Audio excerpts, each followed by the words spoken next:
Allô Marie, ce matin c'est Virginie qui vous appelle. Elle a eu le Covid il y a un mois, elle a fait un test sérologique et elle voudrait savoir si elle est protégée d'une nouvelle contamination avec un taux de 2,6. Oui, les résultats de Virginie montrent bien qu'elle a développé des anticorps contre le virus. Son taux d'anticorps est de 2,6 IgG. Alors ces anticorps IgG apparaissent en général au bout de 14 jours après le début de la maladie et ils sont a priori protecteurs, mais ils restent pour une durée limitée, a priori pendant plusieurs mois, mais ce ne sont pas des anticorps définitifs. Et ce qui ressort des premières études sur le sujet, c'est qu'on les fabrique selon la manière dont le corps se défend. C'est-à-dire que plus vous êtes porteur du virus, plus vous êtes symptomatique, plus vous allez avoir des anticorps élevés. Et si vous êtes totalement asymptomatique, vous allez avoir des anticorps faibles, voire pas d'anticorps, ou en tout cas tellement faibles que pas détectables. Et ça fait quand même beaucoup de a priori. Parce qu'il y a quand même beaucoup de choses qu'on ne sait pas encore. Mais c'est quoi des anticorps faibles? Le taux de Virginie, est-ce qu'il est faible ou est-ce qu'il est élevé? Malheureusement pour Virginie, un taux de 2,5 IgG, c'est un très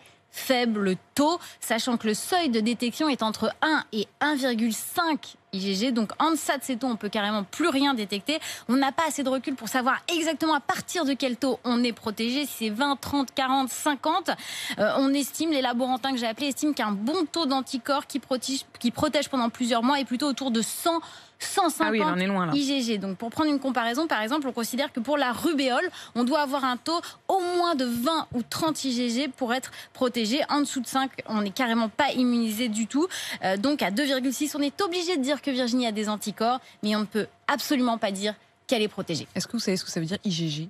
IgG, en fait, c'est l'index l'index mondial qui permet d'avoir une référence pour tous les laboratoires. Tous les laboratoires. Exactement. Et pour toutes les maladies. C'est les anticorps. Exactement. Donc voilà, on le saura. IgG. Merci beaucoup Marie. Toutes vos questions à l'adresse allomarie@rmc.fr et la réponse ici même demain matin.